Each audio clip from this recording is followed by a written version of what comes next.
us. I'm going to go ahead and kick things off. Thank you so much for joining us this evening. My name is Kristen Mercuri, and I serve as Deputy Director of Admissions for Recruiting and Outreach at the Yale School of Management. This event is hosted by my office, by admissions, but the content is not admissions related. The event is really an opportunity for you to learn about the Yale SOM experience through the community member voices, specifically Yale SOM community members from Latin America. So the format of the event is very simple. We've invited 2 of our current faculty members and 2 of our current student leaders to have a conversation about their experience, an authentic conversation. So I might refer to them as panelists. I don't see them as panelists. I see them as guests. And you got to kind of get to witness their conversation. So we'll do that for about 30 minutes. And then, as I said, we will unmute all of you and everyone can be seen and heard. And we will have additional students with us. They're actually with us right now behind the scenes, I think around 10 or so. So at that point, we'll create breakout rooms where you can move freely between those rooms to have small group conversations, both if you choose to chat with our faculty and or students. You'll have about hopefully 30 minutes to do so. So without further ado, I would invite our guests to introduce themselves and kick off the conversation. Lucia, do you want to get us started? Sure, Kristen. Well, hi all. My name is Lucia Inostroza. I'm from Lima, Peru. I'm a first-year MBA student at SOM. Really excited to be here. Prior to SOM, I was in Unilever in the CPG industry, mainly working in marketing and sales. And after SOM, I'm planning to get into, still deciding in between consulting and tech. And let's do fun fact. I love dancing salsa. Okay, I'll go next. Hi, everyone. I'm very happy to be here. My name is Nonpaolo Gomez. I'm from Colombia, from Bogota. I'm a second-year MBA right now. Prior to SOM, I worked for Avianca Airlines, if you know it. I did internal consulting there for 5 years. I interned at a tech startup in Mexico, and post-MBA, I'm doing consulting also in Mexico because all the roads lead to Mexico, apparently. Fun fact, I love dogs. I'm crazy about dogs. So maybe Rodrigo, you can go next. Gracias, Juan Pablo. Hello, everybody. Rodrigo Canales, originally from Mexico City in Mexico. I'm a faculty member in the organizational behavior group, generally working on questions of innovation and especially kind of organizational change and organizational innovation. And as a, I guess, personal fact, I have 2 young kids, an 8-year-old and a 5-year-old, Pema and Galo. And we also have a strong affinity for animals of all kinds. We have all kinds of pets here in our household. You might hear or see some of them at some point during our conversation. So, hi everyone. My name is Lorenzo. I'm from Montevideo, Uruguay. I'm a professor in economics at the economics group at SOM. I do research on international trade. Similar to Rodrigo, I have 2 kids, Mateo and Sofia. Sofia, 10 years old, Mateo, 8. Fun fact, I don't know, I love playing football, but MBA students hate playing against. Lorenzo, I don't know if what you do could be called playing football. You live football. You bleed football, I think. Yes, it's yeah, it's true. Awesome. So I think I'm gonna kick us off with my first question, and it's gonna be to the faculty. So just to get started, can you each tell us a little bit about your background and overall what brought you to SOM in the first place? Por favor, Rodrigo, por favor. Siguiente te toca a ti. Okay. Well, in general, my background, as I mentioned, I've like throughout my career, I've had a non-linear career. Like I didn't set out to be in academia. It was unexpected for me to end up doing a PhD and then finding myself in academia. But what has been constant throughout my career is I've always been very interested in questions of economic development and inequality, especially with a focus in Latin America. And it was through that interest in development and inequality that I ended up finding myself doing a PhD, and then focusing on questions of just institutions, right? Like, one of the, as you all know, one of the big challenges that we face in our region is the question of how to build stronger and more effective institutions. And through research on that question of how to build stronger and more effective institutions, I kind of found myself really focusing on the question of institutional change. One of the difficult things about trying to build new institutions is that institutions by definition are very stable and are very resistant to change. And that's why kind of I focused on questions of how to change complex structures, how to change complex institutions, and especially what's the role of individuals? How is it that individuals are able to change these complex institutions and organizations, or what allows them to be more effective? And kind of what led me to SOM is that as I was kind of doing this research in Latin America and thinking about my next steps when I was finishing my PhD, I was looking for a place that didn't just tolerate the fact that I did work that was international, that was interdisciplinary, and that was really focused on actual problems versus just focusing on the more academic questions. Like as an academic, I was very interested in doing research kind of at the intersection of academia and practice.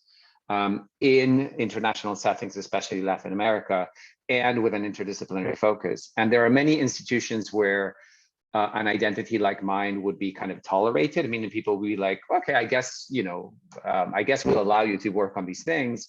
I didn't want a place that would just tolerate it. I wanted to find a place that would embrace it and see it as something to be celebrated and to be supported. And there are not many business schools that I found had that disposition, and SOM was certainly one of them. And together, like that welcoming environment that embraced interdisciplinarity, a focus on real issues, and a focus on international work, together with the school's mission and kind of where the school was in the promotion of its mission, made it very attractive for me to come to SOM, and it was kind of a no-brainer for me. Thanks for sharing that, Rodrigo. I mean, similar to Rodrigo, I guess my background is kind of very non-linear. I finished my undergrad in economics in Uruguay. In fact, it wasn't really economics, it was like a third accounting, a third economics, and a third business. And that kind of reflected where I was back then. Not sure, I wasn't even sure what a PhD was. In accounting was something that you can get a job in Uruguay being an accountant, actually make good money. So that was attractive in that sense. Economists, well, very limited. Think about it. I mean, Uruguay is 3 million people, half of the population live in Montevideo. And how many of those actually are economists? So it starts to narrow it down. So how many jobs for economists? Not many. So back then I was working in the Ministry of Public Health, nothing related to economics. Actually, they were like, to make it very short, 11 small hospitals, centros de salud in Montevideo. Each of them had like a pharmacy that we provide medications to people with lower income. I was working kind of in kind of like proveeduría. We were the ones that were contacting the labs, basically demanding the medications and providing to these 11 centros de salud. And it was a good job. I mean, we're talking about now 2001, 2002, the crisis came in Argentina, and then it actually spread to Uruguay. It's something actually we talk about that a lot in my macroeconomics course, something that I can talk more if you guys want later in the core macroeconomics. And it was interesting. I mean, unemployment went up to 20% in Uruguay back then. So back then, working in the Ministry of Public Health or working in the government was a great gig in the sense, I mean, everyone else was losing jobs and I was working there, but still, I thought that I could do more. Could do more in many dimensions. There's a personal note to this. But back then with my girlfriend, today my wife, we realized that why not spending a year abroad doing a master's in economics. Among the 3 things that I liked the most was economics. Uruguay back then had no masters, offering masters. So we applied and we both got a scholarship to study in New Zealand 2 years. And that was a life changer in many dimensions, learning about a different culture and learning about, I guess, understanding the value of doing research in a university. I was always thinking that the impact of an economist could be higher if you're working in the government, or so that was my idea. You have to work in the government to have high impact, or potentially a different type of impact working in the private sector. But I never realized the value of doing research and potentially how doing research either by interacting with the future leaders, kind of what's actually happening in my everyday basis here at SOM, interacting with other researchers, super smart people around me like Rodrigo and others, learning from them, and being able to basically work with data and try to answer important questions that potentially could, if you want, generate benefits in the economy. That's kind of I started doing my master's, and back then, to make the story short, faculty basically kind of like motivated me to apply to a PhD, and I wanted to go back to Uruguay. I mean, it was tough as a migrant 2 years back then in New Zealand, beautiful place, amazing place. But still, with Maria, we wanted to go back to Uruguay, but it was difficult to say no to Chicago. Chicago gave me a scholarship to study a PhD 5 years. And so there I went. It was an impressive experience. We could talk about it if you want, either now or later. And then when I finished my PhD, it's different compared to the market. So by fields, it's kind of different. Rodrigo was telling about his experience in economics. Basically, as you can imagine, it's like we live in the market. So at the end of the year, all the economists that finish a PhD from almost all the universities in the world, they go to the market, which actually happens 2 weekends in January. And there, it's demand. So there you have universities, private sector, university, private sector, public sector, like the IMF, World Bank, central banks, all of them demanding, and the supply, which I PhDs, and there's a match in there. It's impressive. 30 interviews in 2 days, one after the other, etc. And I was lucky enough that that I had the chance to get an interview from Yale and other places, and eventually Yale SOM gave me an offer.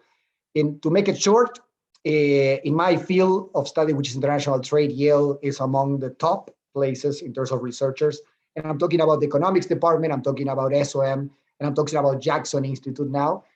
And why SOM? Well, it turned out to be that I was good at teaching.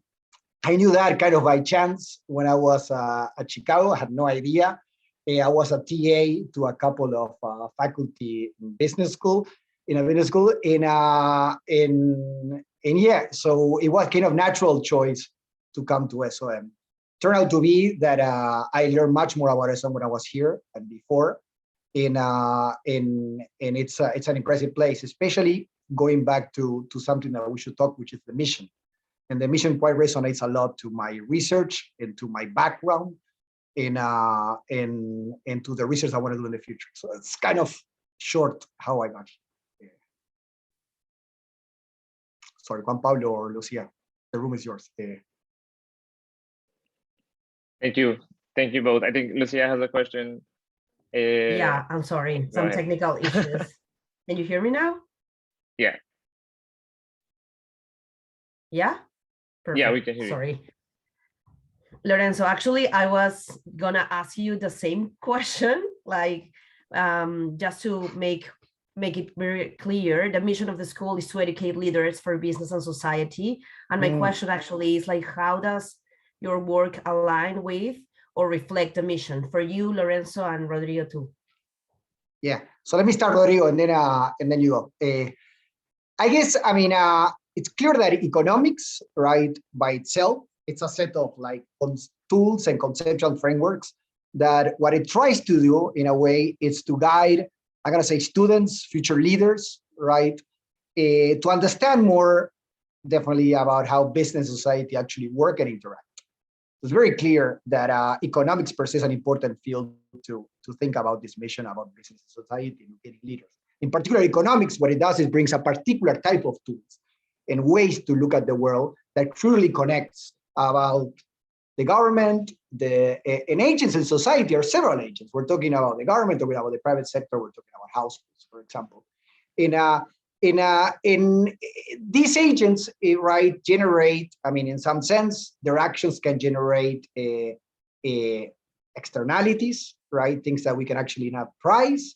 Like, for example, think about the impact that we have, we as agents have in global warming, right? Think about the impact that we have on the environment. That's difficult to price, right? So in a sense, economics, I think connects very strongly with the mission. In particular, my research, I do research on international trade. International trade, what does it mean international trade? So in a way, what we're after now, I build conceptual tools that basically allows us to measure, right, the trade-offs that not only that countries face. It's not about thinking about a trade war between China and the US. Okay, what happened to the aggregate welfare in China, the aggregate welfare in the US? But more deeply thinking about now the impact that, let's say, a trade war has with China and the US varies across what? Across, for instance, in the US, across regions in the US, right? Some regions like Michigan, which actually have a much larger manufacturing base, are getting much more exposed, let's say, to import competition from China compared to Texas. So now you have that different aspects of society, in this case, different regions are going to be impacted differently. But even more narrow, even within the same region, you have that different firms are going to be impacted differently. And let's not even talk about workers working inside it. So these heterogeneous effects from trade, either opening to trade, changes in trade policy, and the impact that this has over workers, firms, regions, I think that's exactly what I focus on. And that I think that connects directly to think about, again, the interaction between business and society. And I think it's the first order for students, in this case, future leaders, to know what do we know from the economics, what do we do not know, right? And being able to basically guide you to that, potentially, right, can help you when you actually make decisions, in this case, involving import competition. So narrowly, that's the way I think what I do, either broadly economics and my research relates to the mission. Rodrigo, so yes. Thank you, Lorenzo. And I am a big fan of the work that you do, and it's quite amazing. And I love your articulation of how it connects with our mission. From my perspective, when I look around and I see some of the biggest problems that we're facing, and I can talk about some of the specific stuff that I research in a minute. One of the things that becomes very clear to me is that our current approach for solving the big problems is just not getting us there quickly enough. When you compare the speed with which problems are evolving with the speed with which we're coming up with appropriately scaled solutions to the size of the problems, it's clear that our current approaches and our current frameworks are just not cutting it, right? And that's true globally, and I think it's especially true in our region. I think when we look at Latin America as a region, we just see that it's patently clear that our current frameworks are just not matching up to our challenges. And so from that perspective, it's at least my research, which tries to understand both what do more effective institutions actually look like, and also what's the process that can get us there, and what is it that allows certain people to actually exert large-scale change, becomes, to me, intimately connected with the mission of the school, which is to educate leaders of business and society. When I think about the kind of leadership that I aspire my students to exercise, on the one hand, you can imagine leadership as helping people get to where they already want to go, which is fine. And I think, to me, that's kind of what good managers do. Like, it's helping people get to where they already know they want to go, and just helping them kind of do that more effectively. To me, that's not the type of leadership that we most desperately need in the world today. To me, what we need is kind of transformative leadership, people who can envision a different way of solving things and a different way of structuring how we solve things, and then convincing people to go down that path, and then kind of leading them in a path that will actually work. And that type of transformative leadership is what I think our school means by educating the future leaders of business societies, people who can be transformative, who understand that we need integrated frameworks that don't just focus on the narrow goals that an existing organization has, but that is able to integrate, like Lorenzo was saying, kind of the broader implications and the broader consequences of how different organizations interact with each other. And so to me, there's a very intimate and very direct connection between the mission of the school and the type of research that I do. For example, one of the areas that I've been focusing on for the past few years is on questions of police reform. And what kind of policing organizations and policing institutions do we need in Latin America specifically, but also in other places like in the US? And to me, it's kind of a critical question, and the role of leadership in both laying out a new vision for a new way of thinking about policing, but also, again, guiding others in a path that will get us there is a critical question, and is both the work that I do, but I think it's intimately connected to the mission of the school. I think I'm also a fan, Rodrigo, and I think the students, prospective students around there should actually ask more Rodrigo about his research on police and police reform. It's quite impressive. It's quite impressive in many dimensions. The data that Rodrigo has is I think it's going to make a huge huge difference, not only in Mexico but also the rest of the world. That's true. But let me move on. Sorry, if Juan Pablo, Lucia don't mind, can we start asking questions? Right? Yeah, go ahead. Yes. Okay. Sorry. That's because I guess prospective students also want to know about you guys, and not only about Lucia. I'm curious about where you practicing salsa, but that's something we can discuss later. But more thinking about, I mean, Juan Pablo, Lucia, what drove you to Yale SOM? Right? And I mean, in general, I mean, that, and also, like, can you at the same time describe the community at Yale SOM? So more like both things. So I don't know, guys, like we did. So you decide who goes first. I can jump in. Well, I think that the thing that brought me to SOM in the first place was the mission, the part of business and society. And especially because I come from the CPG, 9 years working all the time in the corporate world. So I wanted to experience people and share with people with different backgrounds. And that's something that SOM particularly has it. To be honest, and giving a true example, my roommate is working nonprofit and is a musician of Yale School of Music, and the other one is an actress. So you can see, and both of them, I mean, the three of us are in the MBA, so you can see how enrichful the discussions, the friendships and everything is for me. And that's exactly what I was looking for, like being surrounded by people that were different from me and learn from them. And from the community, talking about the community, I think it's really close one. It's a small class. We have 350 in my class, and actually I wasn't expecting to be this close. Like I was expecting to be close, but it's like super close. And for me, that was super important when I apply, and now that I'm like three months here in New Haven. A brief example, we work in learning teams, all the homeworks and everything. And like there's this guy that's having a surgery, and okay, we have the homework for you this week. Or the other guy is, I don't know, he has a lot of interviews this week. Okay, we have it. We have that kind of support from each other.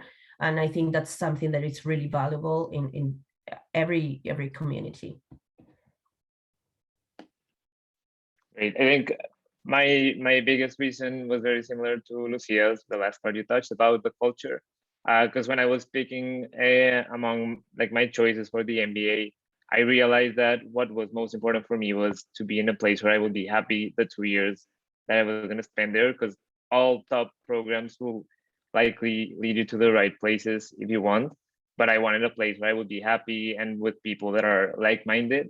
And I did feel that when I spoke with current students or even the admission staff, I felt that it was a very collaborative culture, it was very friendly, people are always willing to help. And I also have tons of examples, like Lucia said, like recruiting for consulting, you have people offering their time to case. You can really tell everyone is just waiting for you to succeed. It's not like competitive in that sense. Everyone just wants to see your peers succeed, even if you're competing for the same positions. And other two things that were important for me that I would add is the interdisciplinary approach and like how well connected SOM is to the rest of the university. So I actually I'm taking a course on the School of Environment, which I have enjoyed a lot, and just being in those discussions and seeing how different those like students from the School of Environment think compared to us, and like the different perspectives they bring into those discussions was very interesting. And lastly, for me also the mission, but you already touched on that. But I have a background in economics, so I think the economic development part is always of interest to me, and I think it always leads me to think how my work, how everything I do can impact in the greater, like broader society. So that's the third thing that brought me to SOM as well. That's amazing, both of you. Thank you so much, and it resonates with kind of what I observe in the SOM community in terms of the diversity, the curiosity of the students, the true and genuine interest in learning from each other and figuring out kind of what path we all want to pursue. So it's lovely to hear from both of you. And one of the interesting questions one of the things that I'm curious about is all the people in this call are Latin American, and one of the things that I think they're probably wondering about is, as a Latin American student, what can they expect from the Latin American community at SOM? What kinds of activities, resources, integration can they expect from the Latin American community at SOM, and how would you characterize that as different from kind of what you know from other communities of Latin students? Sure, I can jump in. So I think I'm not sure if how is it like in other schools, because I don't have like the experience, but I would say that if Lucia said that the SOM community is close, like the Latin Americans at SOM are basically my family. So we are super close. They're like my best friends, the people I hang out with the most. And I think that it's just very cultural in the sense that we understand very well what our values are. We know, I don't know, there's just a lot of commonalities, even if we're from different countries. Like there's this Latino culture that lives within us. But there's we have the Association of Hispanic and Latin American Students, and Lucia and I are both admissions leaders, which is one of the things that we work on to like promote the Latino culture and like get new prospective students to become interested in SOM. But other things that we do are on community and student life front to maybe interact with Latino students from other schools, to go with another affinity groups and do mixers, promote our culture. We had a Dia de los Muertos event a month ago, and we built an altar with all our peers, and they were very interested in learning about that. I learned a lot about Dia de los Muertos. And there's social activities, professional outreach, speakers. So there's a lot of things that we try to do to bring the community together, but also like promote Latin American culture to other people and among our peers. I think you mentioned and covered everything, Juan Pablo. The only thing that I would like to double click is that we are so close, such a close community, that many other like internationals wants to know about us and hang out with us, because we are like a big family, and also like really, I don't know, like loud and warm. And I think that that's something that resonates a lot with our culture too.